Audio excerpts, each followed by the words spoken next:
पहली मुलाकात। मेरी और एंजल की पहली मुलाकात दिल्ली के जीटीवी नगर के एक कॉफी हाउस में हुई थी। कॉफी हाउस में 3-4 टेबल को छोड़कर अधिकतर फुल थी। यंग क्राउड था। कॉफी हाउस की दीवारों पर फलों की सजावट बहुत खूबसूरत लग रही थी। उससे भी ज्यादा खूबसूरत लग रही थी एंजल। एंजल ने सफेद टैंक टॉप और काली योगा जैकेट पहनी हुई थी। पहली बार मैंने उन्हें देखा तो देखते ही रह गया। वह सचमुच हुस्न ए मलिका लग रही थी। फेशियल प्रोपोर्शनल गोल्डन रेशमियों के करीब ढलवा ललाट, झील सी नसीली आंखें, तीखी नाक, गुलाब की पंखुड़ी जैसे होंठ, गोल मटोल और गोरे गोरे गाल, सोने जैसे बाल, मासूमियत से भरा चेहरा, उस पर काले तिल का पहरा। मुझे लगा जैसे जन्नत की परी जमीन पर उतर आई हो। किसी को एक नज़र देख लेने पर से भी जितना सुकून मिलता है, उसका एहसास आज मुझे पहली बार हुआ।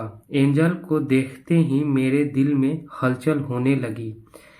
क्या इसे ही लव एट फर्स्ट साइट कहते हैं? मैं सोचने लगा। पहली नज़र में मुझे वह परी सी लगी। पहली दफा किसी लड़की से बात करते हुए मैं असहज महसूस कर रहा था। उसकी वजह थी वह मुझे पहली नज़र में ही भा गई थी। हालांकि वह थोड़ी चिंतित नजर आ रही थी। ग्रीस आईएएस प्री क्लियर करने का बहुत ज़्यादा दबाव है मेरे ऊपर। मेरे मामा जी का कॉल आया था और वह कह रहे थे इस बार तो प्री क्लियर कर लेगी ना, या फिर से नाक कटाएगी। तो फिर आपने क्या कहा? मैंने बस यही कहा कि मामा जी, तैयारी तो बहुत अच्छी चल रही है, हो जाना चाहिए। फिर उन्होंने एक गंभीर यूपीएससी अभ्यर्थी होने का परिचय देते हुए पूछा, अच्छा यह बताओ, अनुच्छेद 21 में कौन कौन से मौलिक अधिकार आते हैं?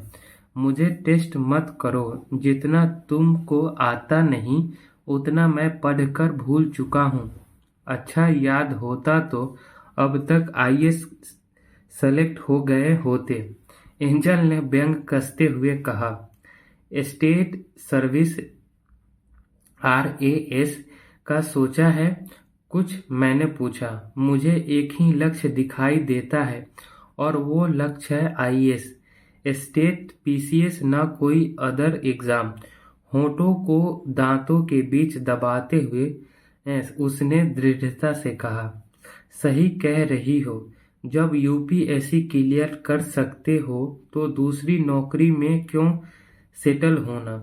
जब अमेजिंग हो जा सकते हो तो नॉर्मल क्यों रहना? मैंने भी उनसे एक मात्र लक्ष्य का पक्ष लेते हुए कहा, बिजनेस करना है तो बड़ा करना है, वरना नहीं करना है। सही कह रहे हो ग्रीस। अब मैं आईएएस के अलावा कोई और फॉर्म नहीं फिल करूंगी। बनना है तो आईएएस ही बनना है। उन्होंने समोसे के अंतिम टुकड़े को उदास करते हुए यह बात कही। बात तो सही कह रही हो। जीवन में कोई बड़ा लक्ष्य पाने के लिए काफी सोच विचार कर एक बेहतर रणनीति रोड मैप बनाना पड़ता है। लेकिन जब आपने लक्ष्य को पाने का बड़ा वाला इरादा कर लिया है तो आपको अपने माइंडसेट को विकल्पों के उपाहों में भटकने नहीं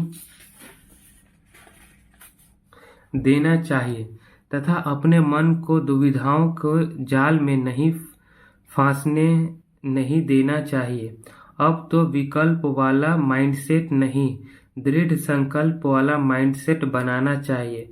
अब हारी हुई मस्तिष्क से नहीं रह हाल में जीतने वाली मानसिकता के साथ मैदान में डट जाओ। अब कल्पनाओं में हवाई सफर नहीं, धरातल पर रहकर कर्मशिला बनाओ। एवरेस्ट जितना ऊंचा लक्ष्य को पाना है तो हिमालय की तलहटी पर बैठकर विश्राम करने का कोई फायदा नहीं। अब तो लक्ष्य को छूकर ही विश्राम करना है। मैंने लगभग मोटिवेशनल अंदाज में कहा। तुम्हें मॉडल होना चाहिए, एक्टिंग अच्छी करती हो।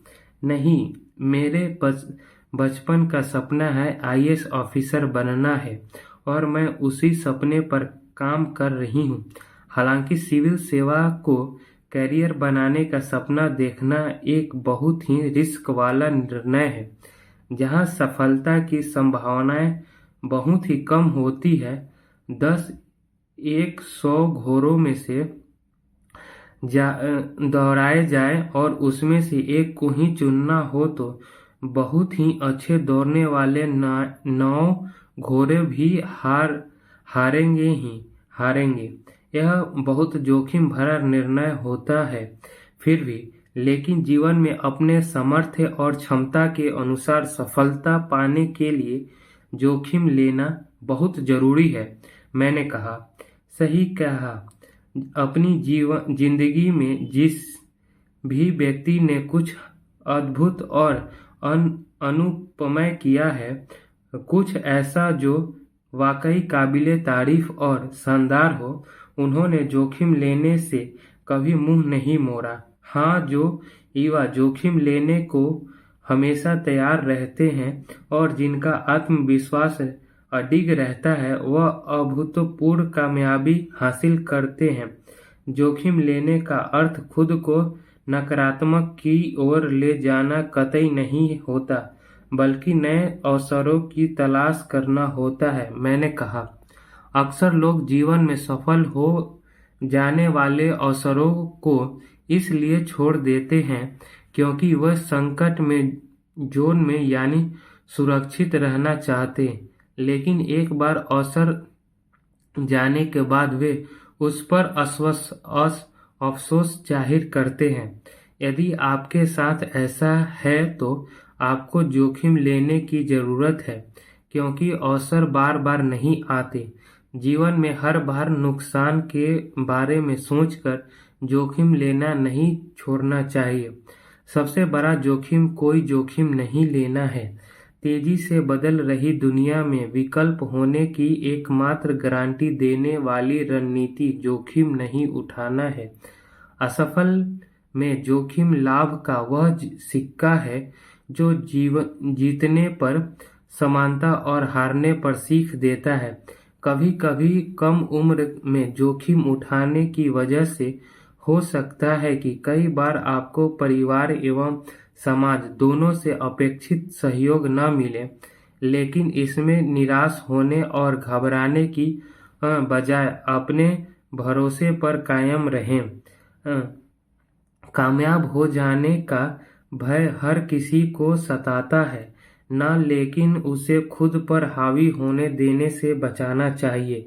यह बात ध्यान रखें कि जोखिम उठाने का जज्बा जीवन भर साहस है, कायर का नहीं। जीवन में जोखिम लेने वाले कई सारे लोग असफल भी होते हैं, लेकिन वे अपने अनुभव से सीखते हैं। बहुत है जोखिम लेने वाला एक आशावादी इंसान असफलता को सदैव सीखने के अवसर के रूप में देखता है। दुनिया की सफलता लोग औसत लोगों से कहीं ज्यादा बार असफल होते हैं। यही नहीं, विश्व की सर्वश्रेष्ठ कंपनियां और कंपनियों की तुलना में कहीं ज्यादा बार असफल रही होती है। अगर आप बड़े मुकाम हासिल करना चाहते हैं तो जोखिम को जीवन में हिस्सेदारी देने के में न डरिए। बिना जोखिम उठाए कोई महान उपलब्धि हासिल नहीं हो सकती है। मेरा तो पहला क्रश ही नहीं, पहला प्यार है यूपीएससी। तो मेरा तो यूपीएससी होगा ना। मैं तो गिरीश जी, यूपीएससी में सिलेक्शन लेने के लिए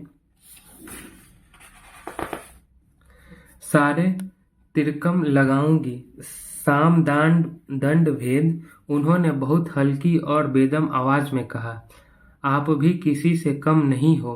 मैंने चुटकी लेते हुए कहा। हम किसी से भी कम नहीं। आज लड़कियां बाहों में बाहों डालकर और कदम से कदम मिलाकर लड़कों के साथ चल रही हैं। उन्होंने महिला सशक्तिकरण की आवाज को बुलंद करते हुए कहा।